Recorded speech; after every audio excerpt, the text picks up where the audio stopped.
olá a todas. Preparamos esta conversa com a Elizabeth sobre os principais desafios da parentalidade nos dias de hoje. Espero que gostem e que partilhem. A Elizabeth trabalha na área da parentalidade consciente e coaching e vamos falar um pouco sobre estes desafios atuais. Elizabeth, muito obrigada pela tua disponibilidade. Pedia-te que fizesse uma breve apresentação sobre ti e depois vamos falando. Olá, obrigada Carolina. Olha, antes de mais queria agradecer o convite por estar aqui e partilhar um pouco de mim e do trabalho que desenvolvo. Tal como referiste, eu sou coach, eu trabalho como coach parental e life coach. Tenho um percurso profissional que sempre esteve ligado muito às pessoas, ao ser humano, portanto, e ao desenvolvimento global. Eu venho da área da saúde, nas vertentes de diagnóstico e terapêutica, portanto, e dediquei os meus últimos 20 anos a estudar e também no trabalho nestas áreas. Licenciei-me em Neurofisiologia, portanto, diagnóstico de funções do sistema nervoso, fiz pós-graduação em Ciências do Sono, depois, mais tarde, licenciei-me em Terapêutica da Fala e Funções Associadas, e nessa área também fiz algumas pós-graduações de especialização.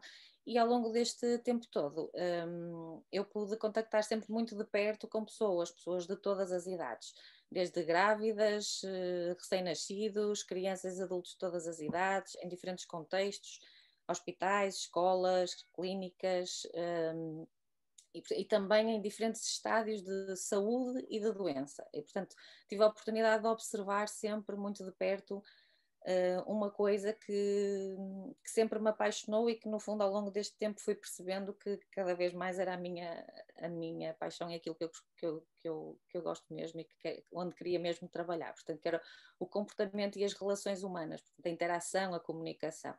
Pronto, e como este meu contacto foi feito sempre de uma forma que começou muito abrangente, ou seja, do micro ao macro.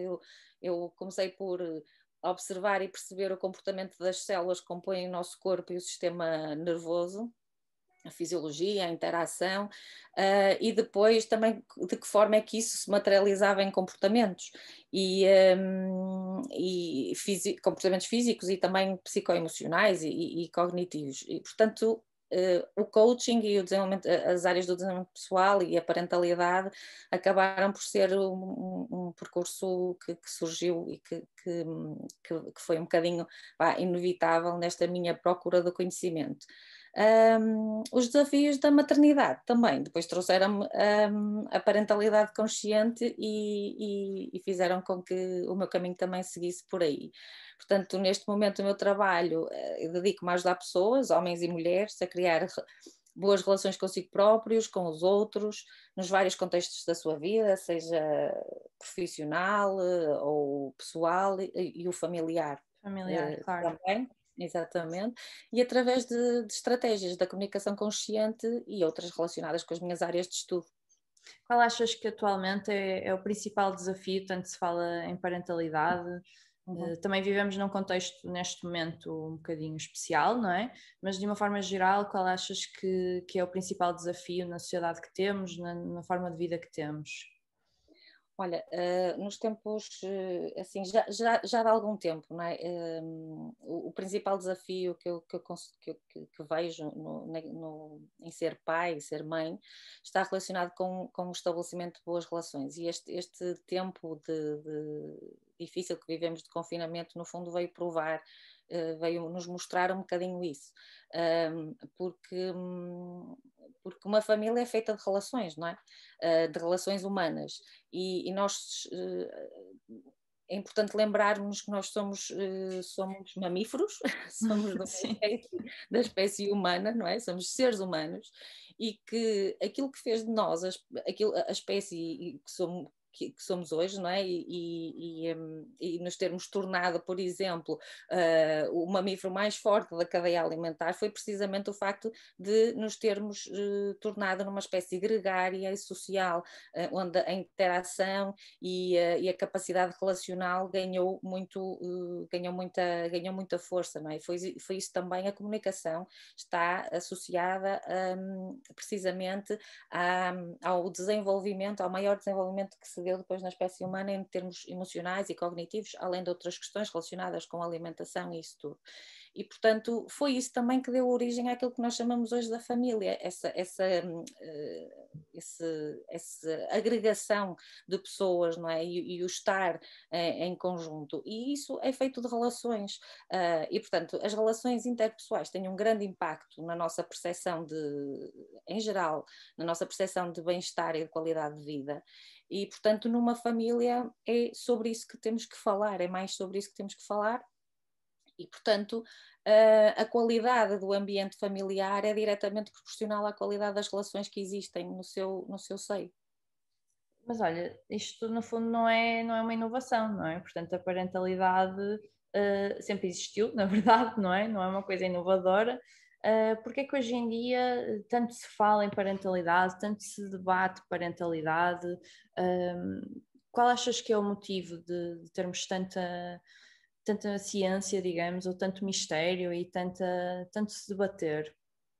Sim, olha, eu acho que assim o que aconteceu, o que acontece é que os tempos evoluíram muito, as sociedades evoluíram muito, não é? O papel da mulher, que antigamente ficava em casa a tomar conta dos filhos, mudou, felizmente, Claro. e ainda está em evolução, mas ao mesmo tempo o papel do homem pouco ou nada se alterou, ou seja, o acompanhamento que era dado antigamente aos filhos por uma figura Materna. paternal, materna, no caso era materna, não é? Neste momento não é feito, portanto é feito pelas escolas, pela creche, e muito bem, mas o que é que acontece?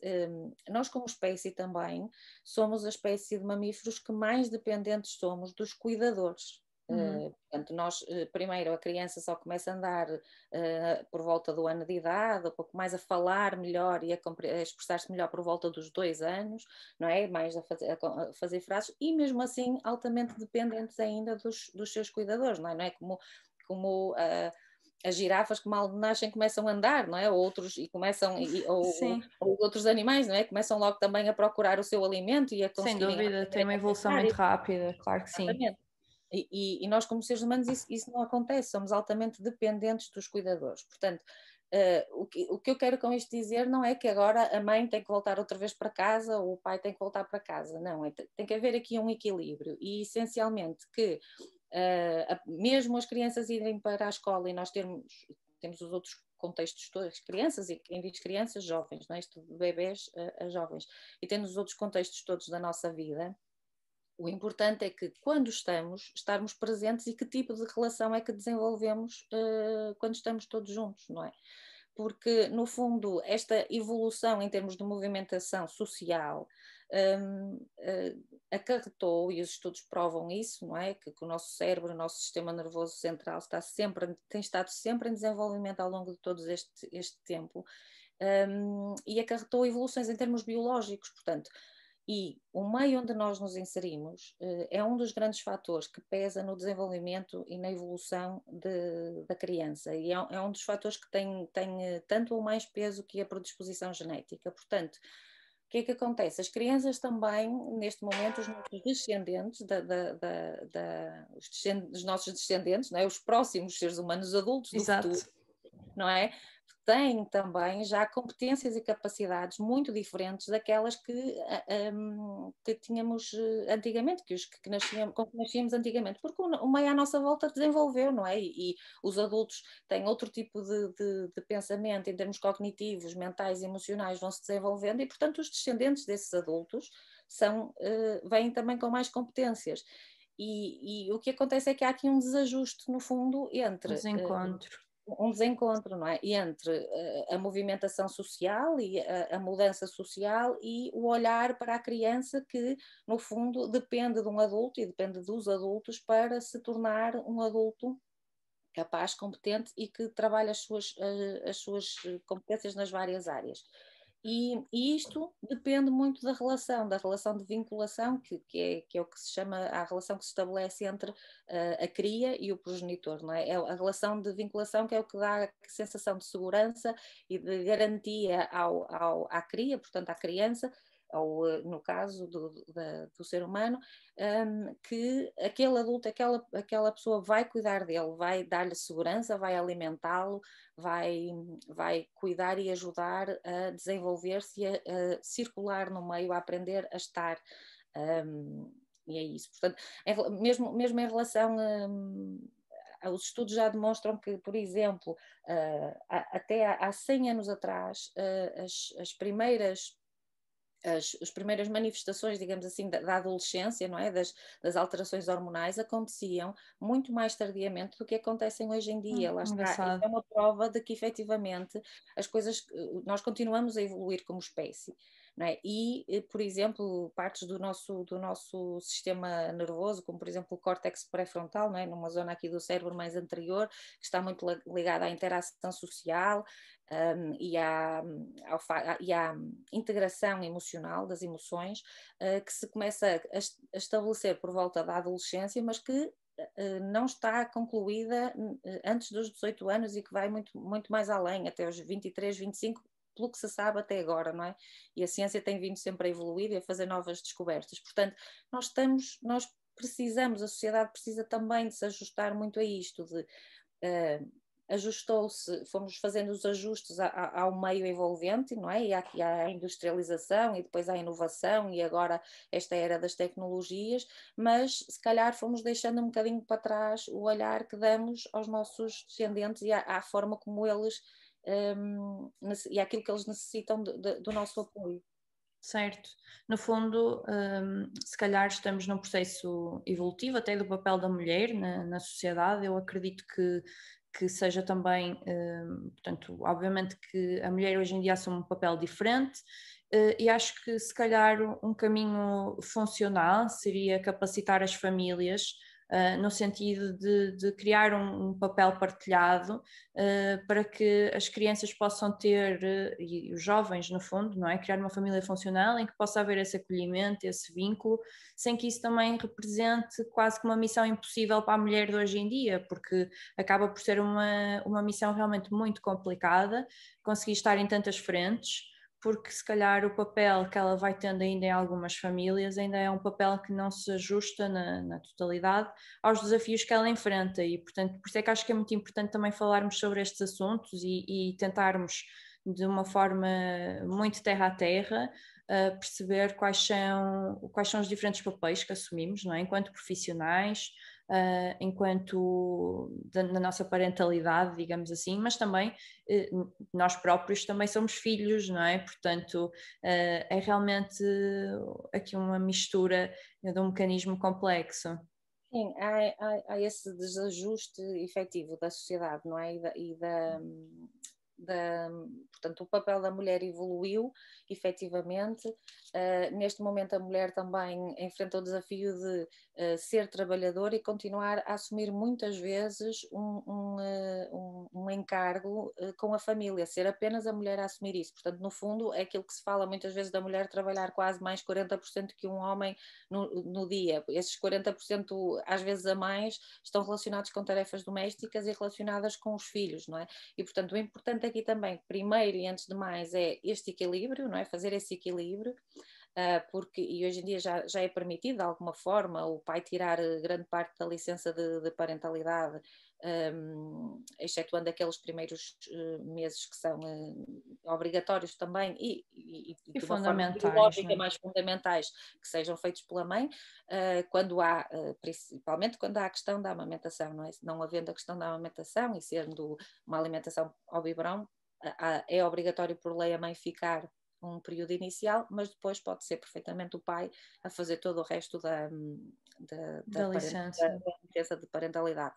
E, portanto, é necessário haver esse equilíbrio e, portanto, é necessário haver uma boa relação primeiro também entre o casal, não é? E quando decidem ter filhos, pensarem de todo o ajuste que é necessário fazer, mais do que ter um filho, eles vão ser pais, portanto, e se vão ser pais, decidir também que se vão ser pais têm responsabilidades acrescidas, não é? Essa responsabilidade de de trabalharem em uníssono para essa construção da família e a construção da família é essencialmente a construção da relação da família. Mas também, eu vou dar agora aqui um passinho atrás, essa construção das relações, primeiro começa com a relação connosco próprios, portanto, cada um primeiro tem que perceber o que é, quem é, o que é que quer, o que deseja, depois quando formam um casal, independentemente da forma do casal, não é? Quando se forma um casal, perceberem em casal, eu quero uma coisa, tu queres outra, como é que nós reequilibramos isto, e depois vêm os filhos e também em uníssono irem trabalhando essas relações que têm com os filhos, e como cresce depois a família nesse sentido.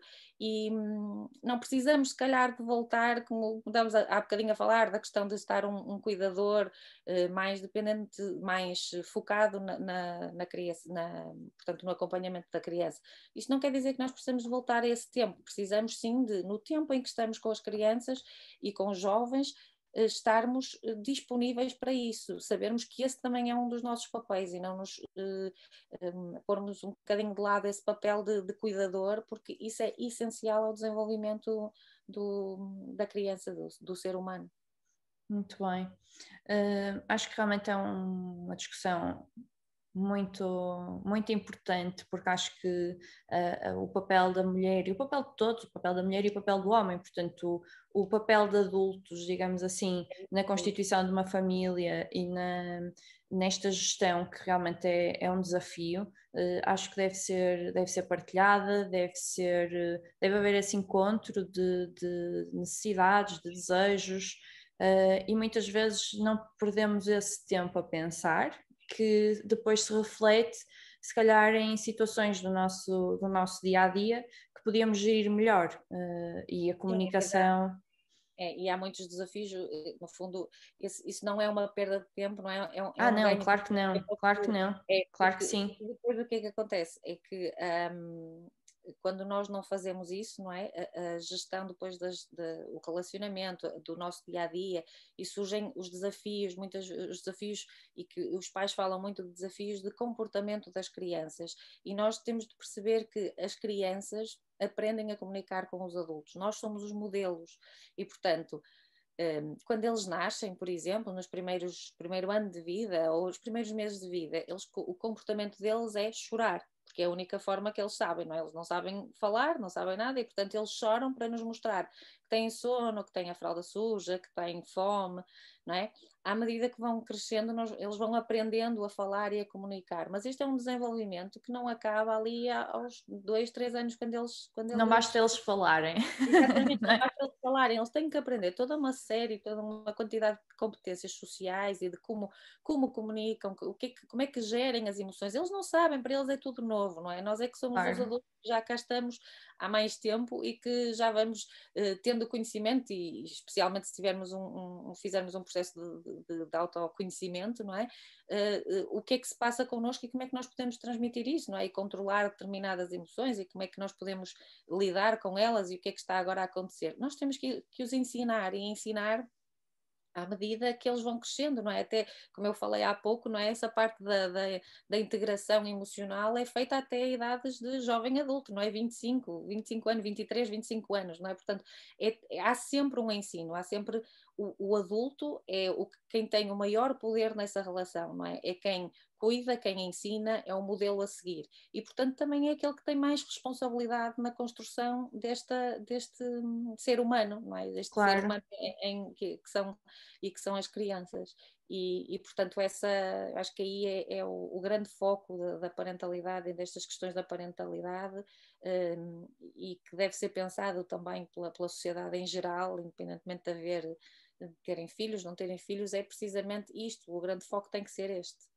Sim, eu acho que temos no fundo sempre dois aspectos, não é? Um que eu acho que tem a ver de facto com os modelos da família e a forma funcional como a família deve se ajustar às exigências que temos hoje em dia, tanto do mercado de trabalho, a expectativa, portanto, também sobre o pai, sobre a mãe, sobre o funcionário da família enquanto equipa, e temos sem dúvida também um aspecto muito importante que tem a ver também com a nossa evolução pessoal e com essa consciência e procurar ferramentas que nos possam dar maior consciência de nós próprios, melhor consciência da forma como expressamos aquilo que precisamos, as emoções que sentimos, para conseguirmos encontrar uma vida com mais equilíbrio, que depois também se vai refletir com certeza nas famílias que geramos, tanto enquanto pais como enquanto filhos também, não é? Porque os nossos pais também têm as dificuldades que nós falamos aqui, portanto é engraçada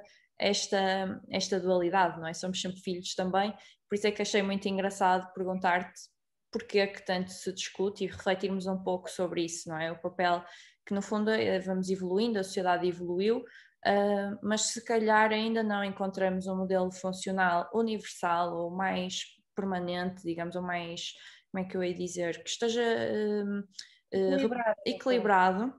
É. É estes papéis todos que acabamos por desempenhar, não é? nas várias áreas da nossa vida, e a parentalidade é um deles, e portanto não pode ser descurado em detrimento de outros, não é?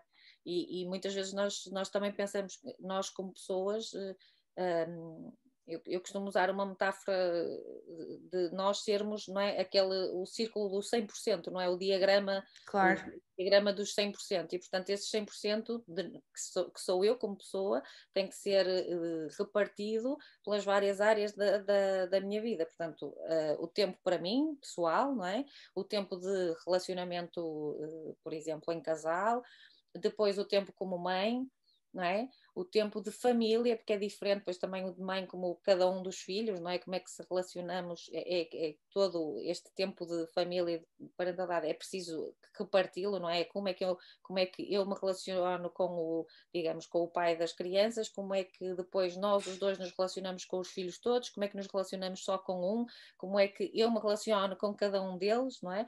Depois há o tempo da profissão, não é? Que é outra parte de mim, que outra parte desses 100%, o tempo da família alargada, não é? Dos nossos pais, tios, o resto da família toda, não é? O tempo também depois da nossa construção pessoal e nosso desenvolvimento, a nossa aprendizagem, e portanto estes 100% têm que ser todos repartidos, não é? E às vezes não ajustados esticam, não é? Não exatamente. conseguimos. Nós nos dedicarmos, por exemplo, 100% ao campo profissional, as outras áreas todas vão ficar em falha, não é? Por exemplo, e nem estou a falar também, agora já nem falo só em relação aos filhos, a nossa vertente pessoal, do olharmos para nós, de nos conhecermos, de sabermos o que é que está a acontecer connosco, por exemplo, muitas vezes fica descurada quando nós nos focamos ou não. A mesma coisa quando as mães ou os pais, não é? Mas acontece ainda muitas vezes mais com as mães que se dedicam só aos filhos, muitas vezes também desligarem desse tempo para elas, dessas outras áreas que fazem parte da vida. E que a todas elas temos que dar atenção, porque senão vão ficar em desequilíbrio. Um desequilíbrio negativo, exatamente. E portanto tem que haver este equilíbrio, é muito importante. Ok. Olha, eu agradeço-te imenso a disponibilidade. Acho que estes assuntos são sempre muito importantes, porque nós temos estes papéis todos na sociedade, nós, todos os seres humanos, quer sejam as mulheres, quer sejam os homens, mas acho que quando temos modelos que pensamos que podem melhorar, acho que devemos não só debatê-los, não só trazer luz a esta polémica, a esta discussão, como procurar encontrar motivos para que nos permitamos entender melhor o contexto em que vivemos e também, através dessa consciência, evoluirmos e criarmos relacionamentos e comunicação mais eficazes. Obrigadíssima pela disponibilidade, foi um enorme prazer. Olha, e na realidade tu agora disseste o segredo acabaste por juntar aí as duas coisas, que é o segredo de uma boa relação é efetivamente a comunicação e a forma como comunicamos, aquilo que dizemos e como dizemos, e portanto o importante é focarmos, percebermos e olharmos um bocadinho mais para isso, para essa área tão importante, não é? Que nos permite também mostrarmos ao outro aquilo que somos e as nossas intenções e aquilo que queremos. E, portanto, aí é na comunicação que se estabelecem relações e esse é que é o segredo e a chave de toda esta questão da parentalidade e da construção da família e dos desafios também que vão surgindo. Obrigadíssima, foi um prazer. Não, o gosto foi todo meu. Obrigada, Elizabeth, um beijinho. Beijinho. Obrigada.